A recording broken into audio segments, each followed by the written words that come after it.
Hello and welcome to Challenge Solutions. My name is Caitlyn, and in this video, we're going to talk about the ElBraille. Before I get started with the review, I just want to give a huge thank you to our local assistive technology representative for providing a test unit for the Challenge Solutions team. Secondly, this is just my opinion of the device. Everything stated in this video is my own opinion, my own thoughts on the ElBraille. If you have a different opinion of the ElBraille, that is awesome. Feel free to respectfully share it in the comments below so that we can all learn from each other and gain different perspectives on this device. Also, this video is not intended to be a tutorial on the ElBraille. It is simply meant to be a review of the device, and hopefully it will help you see whether or not you should purchase one for yourself or your students. I am in no way qualified to give a tutorial on the ElBraille, so if you need a tutorial on it, you should consult Freedom Scientific's documentation on the device or look elsewhere for tutorials on it. I've been testing this device for a couple weeks now, and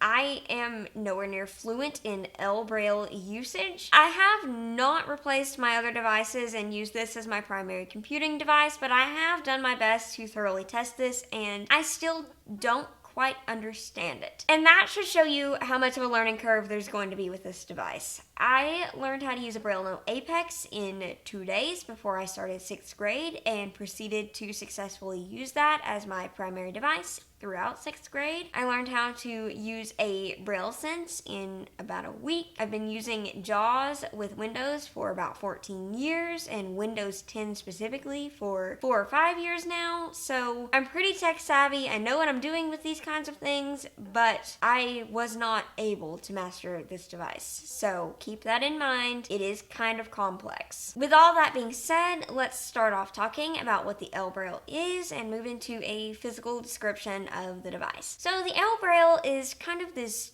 weird hybrid between a Braille note taker and a Windows 10 computer running JAWS. It's made by Freedom Scientific. I struggled as to whether to classify this primarily as a Braille note taker or as a computer, and I have reached the conclusion that it should be classified primarily as a Braille note taker, more so than as a Windows 10 computer. This device is being heavily marketed as a Windows 10 computer that can be used as a laptop replacement, and I'm sorry, but no. That is not what this is. This device should not be treated as a laptop replacement or a desktop computer replacement. A mainstream Windows 10 computer is going to last so much longer before it gets outdated. It's going to be so much more versatile. This has a very, very niche use case. It's basically a box that's running Windows 10 and JAWS, and it has a Focus 40 refreshable Braille display that snaps in and out of that box, so you can take the Focus out if you want to use with other devices. If you guys have watched my series on the Focus 40, you know how much I love that device. It is my primary refreshable Braille display. It can do a lot of things, and when it's connected to this Windows 10 box of sorts, it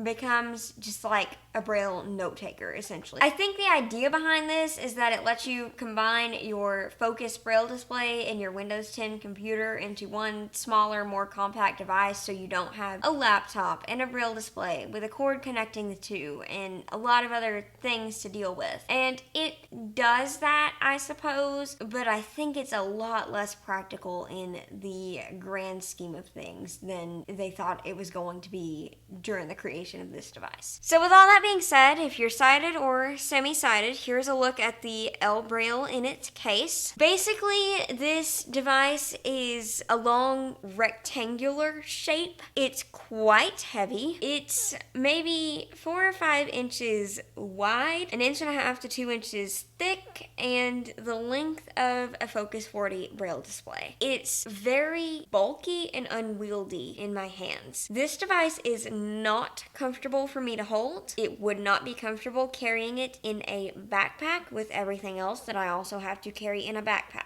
Holding this device gives me horrible flashbacks to using an old Dell laptop with Windows Vista and an older copy of JAWS in elementary school. Those are not good memories. If you can't tell, I really don't like this device. This device feels super bulky and outdated to me as someone who is used to using a sleek little MacBook Air as their primary computing device, as well as a tiny little HP Spectre that is running Windows 10 and JAWS, the same as this device is, and an iPad and an iPhone. You can make the argument that the weight of it feels rather satisfying. It kind of does, but it's also kind of not balanced. It's really heavy on the back end. Like if I hold it flat on my palms, it wants to tilt backwards because that's where the Windows 10 box is, and the front of it is basically just a docking station for the Focus 40, which is super light and thin. It's just a really weird, uncomfortable form factor in my opinion. And you can say that, well, it's really compact and it has combined the Focus and the Windows laptop, so you don't have those two things. And yes, it did, but is it worth it? Not in my opinion. I would much rather have my sleek little Windows laptop that anybody can buy, blind or not, and a Focus 40 that looks really slim and nice. I'm now going to take the ElBraille out of its case so that you guys can see it outside of its case if you're sighted. I do have to give them a little bit of credit. This is a nice case. It feels like a leathery material. I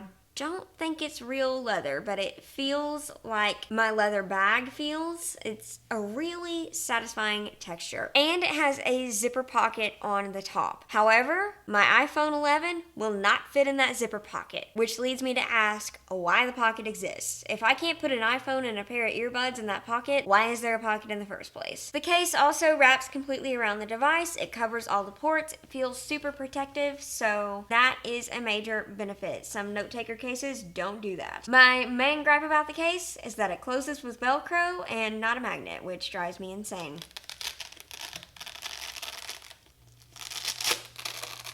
Here is a front view of the ElBraille inside its case with the case open. I'm now going to unsnap it from its case and take it out, and through the magic of video editing, you guys will miss that process. Okay, I have extracted the ElBraille from its case. Here is another front view of it. As you can see, it's got the Focus connected to the Windows 10 box, and the Focus can snap in and out. My other major gripe about this device is that it is extremely difficult to take the Focus in and out. Like, I would not want to do this on a regular basis. Essentially, there is a sort of toggle switch on the far left end that you have to pull directly away from the device, and then you just pick the Focus up. Here is the Focus extracted from the ElBraille box, and then here is the Windows 10 computer box without the Focus connected. I have gotten a lot better about removing and reinserting the Focus 40 since I have practiced it quite a bit. However, I still find it really strange and difficult to take it out and put it back in, and I'm always afraid that I'm going to break it in the process. I have really small hands with really slender fingers and really good fine motor skills. However, it still is really difficult for me to do this. It was really hard for me to master the process of taking it in and out. I still struggle with it sometimes. It's not really a natural motion to do it. So if you have any kind of fine motor issues at all, you're going to have a problem taking this in and out. And I think you're going to want to take it in and out quite a bit because you're going to want to use that Focus 40 with other devices because it really is great when connected to other things. In terms of the physical layout of the ElBraille, the front portion of the device is mostly just Focus features. You have everything that's on the Focus 40 and all of that works with the ElBraille. You have the Focus keyboard that is used to control the ElBraille. Above where the Focus connects, you have a row of keys. These are called the E-keys that are used to do things on the ElBraille in terms of its note-taker features. They're not Windows function keys like I hoped they were going to be. I thought these were going to be Control Alt Windows function, etc., etc. No, they're not. That's not what they did. They put note taker keys on here to check like the battery status, the time, to open the ElBraille note taker menu. It's also not super ergonomic to reach up and press those buttons, in my opinion. This device in general is not very ergonomic. As someone who has tendonitis in the wrist, it kind of hurts me to use it for an extended period of time. So keep that in mind if you have any kind of tendonitis issues or anything like that. To turn the device on, you're going to press and hold the power button that is on the Focus 40 on the far left of the device. And the power button is tucked into sort of a groove between where the Focus connects to the ElBraille box, and it's kind of hard to press. So I'm going to press and hold, and we get the Focus turning on, and now I'm going to press the button on the ElBraille portion of the box.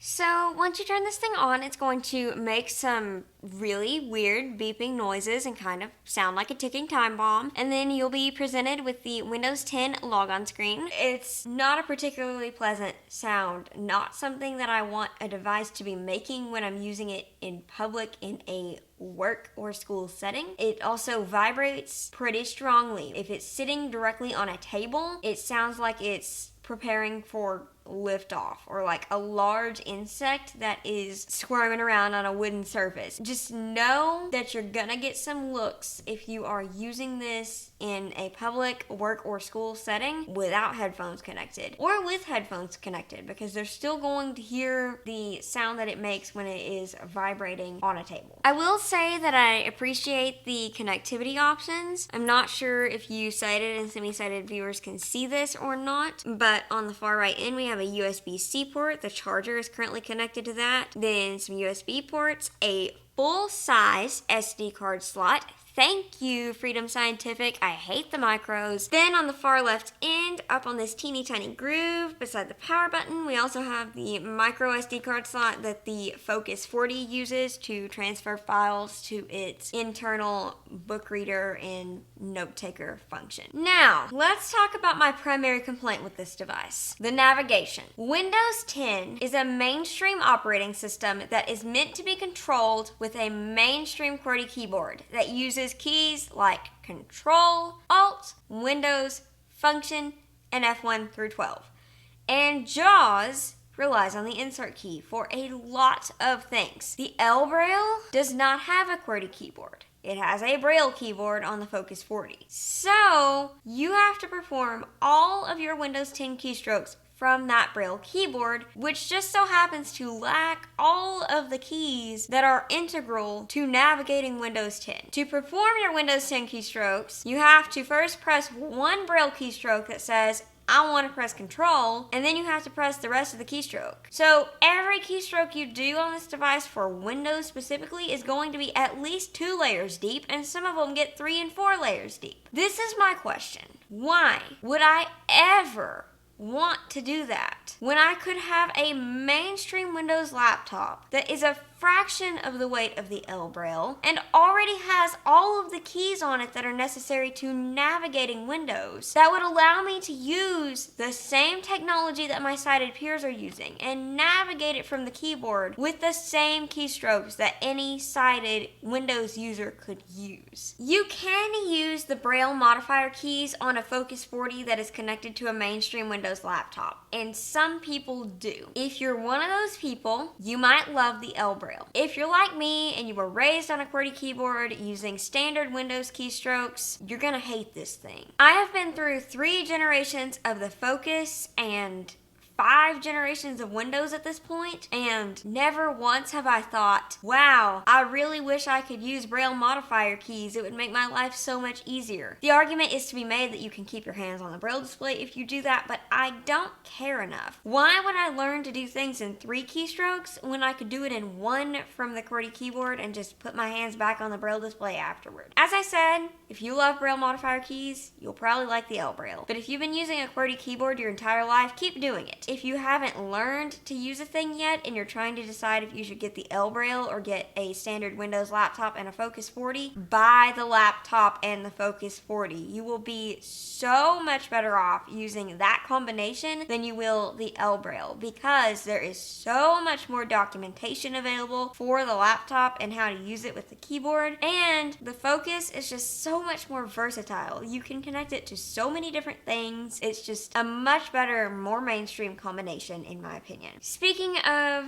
the documentation and training, you're going to be very limited on training opportunities with the ElBraille, and you are going to need specialized training to use it. You're not going to be able to pick it up, read one section of the user guide, and go. With the Braille Note and the Braille Sense, I got a basic overview of what all the keys were and what they did, and based on my previous knowledge of computers, I sort of ran with it. I was able to tab and arrow my way through most of the things on those devices, and it was great. Everything made logical sense. You can't do that with the ElBraille. You are going to have to read the Freedom Scientific User Guide for this thing, and you're probably going to need to pay for outside training or another set of tutorials in order to master the usage of this thing. Also, I read the user guide pretty much cover to cover in an attempt to learn how to use this thing and give it a fair run of testing, and it's not great. It's really hard to navigate with a screen reader. It's a PDF. I had to put the ElBraille user manual in Kurzweil so I could use bookmarks to navigate it because it was so hard to navigate online. You're not going to be able to open that thing on an iPad and scroll through it effectively. It will not be a pleasant experience, which leads me to the second time I asked why in regards to the ElBraille. Why is the ElBraille user manual not an HTML page on the Freedom Scientific website with nice little headings for each section so you can swipe through it with your voiceover rotor or use your heading hotkey with JAWS? With all that being said, you're probably wondering who should actually buy and use this thing. And my instinctive response is literally no one. However, like I said previously, if you love your Braille modifier keys or are willing to put time and effort into learning them, you can use an ElBraille. That's fine, you'll probably like it. If you are a hardcore, die-hard Windows and JAWS user, and you want a super compact device that combines the Focus and a Windows 10 computer into one device, you don't want to be lugging around a laptop and a Focus, you might like an ElBraille. If you're anybody else, don't buy an ElBraille. If you need a note taker, get a Braille Note or a Braille Sense. Those devices are one thing. They're really good about being ultra portable Braille devices that can be used in the classroom or the workplace for basic note-taking tasks, basic email tasks, basic web browsing if you really want to use the web browser on those instead of an iPad. They're great about being just simple little devices that can do a lot of simple things. The ElBraille is just kind of fragmented and really unnecessary. With all that being said, I just have a couple other miscellaneous things to say about the ElBraille. I just want to clarify again that it is in no way comparable to a mainstream Windows computer in terms of tech specs. It's just not going to date well. In a couple of years, this thing is not going to be usable with mainstream products. So you're going to be a lot better off buying a mainstream laptop that will last a long time and a Focus 40. My HP Spectre is about 5 years old and it's still working like the day I bought it with everything that I try to use it for. I guarantee you that in 5 years, the ElBraille is going to be a brick in a closet. Also, I do not believe that the ElBraille comes with a JAWS license. This opened to 40-minute mode with JAWS when I turned it on, so I'm assuming that they all come like that unless you pay for a separate JAWS license, which is going to ramp up the price. You can get a Focus 40 and a Windows laptop for a lot cheaper than you can get an ElBraille, and again, it's going to do more and be a nicer form factor. I also just want to quickly note that I may be slightly biased towards mainstream technology here. I am a huge proponent of using mainstream technology whenever possible. Mainstream technology has gotten